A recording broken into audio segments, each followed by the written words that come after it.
robot assisted bilateral knee replacement at Fortis Bannerghatta helps 63-year-old Yemeni woman regain mobility after 5 years.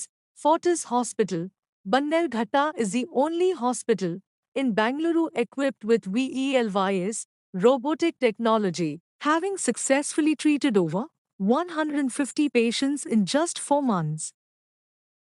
ನಾನು doctor Narayan Hulse ಅಂತ director of orthopaedics from Fortis hospital Bannerghatta road. ಇವತ್ತಿನ ದಿವಸ robotic ತಂತ್ರಜ್ಞಾನದ ಮೂಲಕ joint replacement ಮಾಡ್ಕೊಂಡಿರುವಂತಹ ಪೇಷಂಟ್ಗಳನ್ನು ಇವತ್ತು ಕರೆಸಿ ಅವರ ಒಂದು ಅನುಭವಗಳನ್ನು ನಮ್ಮ ಜೊತೆ ಅವರು ಹಂಚಿಕೊಂಡಿದ್ದಾರೆ. ಈ ರೊಬೋಟಿಕ್ ತಂತ್ರಜ್ಞಾನದಿಂದ ನೀ ರಿಪ್ಲೇಸ್ಮೆಂಟು, ಹಿಪ್ ರಿಪ್ಲೇಸ್ಮೆಂಟ್, ಅದೇ ರೀತಿ ಪಾರ್ಷಿಯಲ್ ನೀ ರಿಪ್ಲೇಸ್ಮೆಂಟ್ಗಳನ್ನು ನಾವು ತುಂಬ ದಿವಸದಿಂದ ಫೋರ್ಟಿಸ್ ಹಾಸ್ಪಿಟಲ್ಗಳಲ್ಲಿ ಮಾಡ್ಕೊಂಡು ಬಂದಿದ್ದೀವಿ. ಇನ್ಫ್ಯಾಕ್ಟ್ ಈ ದೇಶದ ಈ ಭಾಗದಲ್ಲಿ ನಾವು ಅತಿ ಹೆಚ್ಚಿನ ಸಂಖ್ಯೆಯಲ್ಲಿ ಈ ಜಾಯಿಂಟ್ ರಿಪ್ಲೇಸ್ಮೆಂಟ್ಗಳನ್ನು ಮಾಡ್ತಾಯಿದ್ದೀವಿ. ತುಂಬ ಜನ ಪೇಷಂಟ್ಗಳು ಇದರಿಂದ ಅನುಕೂಲವನ್ನು ಪಡ್ಕೊಂಡಿದ್ದಾರೆ. ಜೊತೆಗೆ ಯು ಕ್ಯಾನ್ ಸಿ ತುಂಬ ಜನ ಪೇಷಂಟ್ಗಳು ಪಾಪ ಅವ್ರದ್ದೇ ರಿಲೇಟಿವ್ಸ್ನ ಬ್ರದರ್ ಸಿಸ್ಟರ್ಗಳನ್ನು ಮತ್ತೆ ಈ ಆಪರೇಷನ್ ಸಲುವಾಗಿ ಈ ಹಾಸ್ಪಿಟ್ಲಿಗೆ ಕಳಿಸ್ತಾನೆ ಇದ್ದಾರೆ.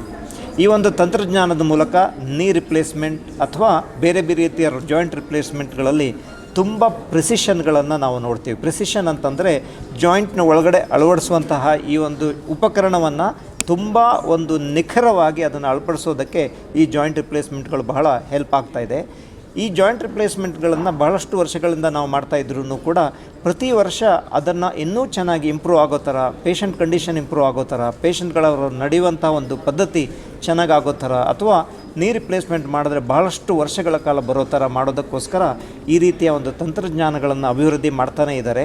ಈ ತಂತ್ರಜ್ಞಾನದ ಮೂಲಕ ಹಲವಾರು ಪೇಷಂಟ್ಗಳಿಗೆ ಫೋರ್ಟಿಸ್ ಹಾಸ್ಪಿಟ್ಲಲ್ಲಿ ನಾನು ಓವರ್ 2000 ಪೇಷಂಟ್ಗಳಿಗೆ ಇದನ್ನು ಇವಾಗಲೇ ಕಳೆದ 2-2.5 ವರ್ಷಗಳಲ್ಲಿ ಮಾಡಿದ್ದೀವಿ. ತುಂಬ ಜನ ಪೇಷಂಟ್ಗಳು ಇದರ ಅನುಕೂಲವನ್ನು ಪಡ್ಕೊಂಡಿದ್ದಾರೆ. ಈ ಒಂದು ತಂತ್ರಜ್ಞಾನದ ಅನುಕೂಲ ನಮ್ಮ ದೇಶದ, ರಾಜ್ಯದ ಎಲ್ಲ ಜನರುಗಳಿಗೆ, ಇದರ ಅವಶ್ಯಕತೆ ಇರೋರಿಗೆ ಅನುಕೂಲ ಆಗಲಿ ಅಂತ ನಾವು ಈ ಮೂಲಕ ಈ ಒಂದು ವಿಷಯವನ್ನು ತಮ್ಮ ಮುಂದೆ ಹಂಚ್ಕೊಳ್ಳೋದಕ್ಕೆ ಇಷ್ಟಪಡ್ತಾ ಇದ್ದೀವಿ. ಯಾರಿಗಾದ್ರೂ ಸಮಾಜದಲ್ಲಿ ಬಹಳಷ್ಟು ದಿನಗಳಿಂದ ಮಂಡಿ ನೋವು, ಸೊಂಟದ ನೋವು, ಅಥವಾ ಅದೇ ರೀತಿಯಲ್ಲಿ ಈವನ್ ಚಿಕ್ಕ ವಯಸ್ಸಿನಲ್ಲೂ ಕೂಡ ಆರ್ಥ್ರೈಟಿಸ್ ಅನ್ನುವಂಥ ರೋಗದಿಂದ ತುಂಬ ನೋವುಗಳು ಇದ್ದರೆ, ಜಾಯಿಂಟ್ಗಳಲ್ಲಿ ತುಂಬ ತೊಂದರೆ ಇದ್ದರೆ, ಅವ್ರಿಗೆ ಓಡಾಡೋದಕ್ಕೆ ಬಹಳಷ್ಟು ತೊಂದರೆ ಆಗ್ತಾ ಇದ್ದರೆ, ಬೇರೆ ಬೇರೆ ರೀತಿಯ ಮೆಡಿಸಿನ್ಗಳು, ಪೇಯ್ನ್ ಕಿಲ್ಲರ್ಗಳು ಅದನ್ನು ತೊಗೊಂಡಾಗ್ಲೂ ಅದು ಕಡಿಮೆ ಆಗದೇ ಇದ್ದರೆ, ನೀವು ನಿಮ್ಮ ಹತ್ತಿರದ ಮೂಳೆ ಡಾಕ್ಟರ್ಗಳ ಹತ್ರ ಹೋಗಿ ಈ ರೀತಿಯ ಒಂದು ತಂತ್ರಜ್ಞಾನಗಳನ್ನು ಉಪಯೋಗಿಸ್ಕೊಂಡು ಜಾಯಿಂಟ್ ರಿಪ್ಲೇಸ್ಮೆಂಟ್ಗಳನ್ನು ಮಾಡುವಂಥ ಒಂದು ಸಾಧ್ಯತೆಯನ್ನು ನೀವು ಅವ್ರ ಹತ್ರ ಕೇಳ್ಕೋಬೇಕು. ಅದ್ರ ಮೂಲಕ ನಿಮ್ಮ ನೋವನ್ನು ಉಪಶಮನ ಮಾಡ್ಕೊಳ್ಬೇಕು. ಅದ್ರ ಮೂಲಕ ನಿಮ್ಮ ಒಂದು ಮೊಬಿಲಿಟಿ ಅಥವಾ ಒಂದು ಪೇಯ್ನ್ ಫ್ರೀ ಲೈಫನ್ನು ಪಡಿಬೇಕು ಅಂತ ನಾವು ಈ ಮೂಲಕ ಕೇಳ್ಕೊಳ್ತಾ ಇದ್ದೀವಿ. Thank you.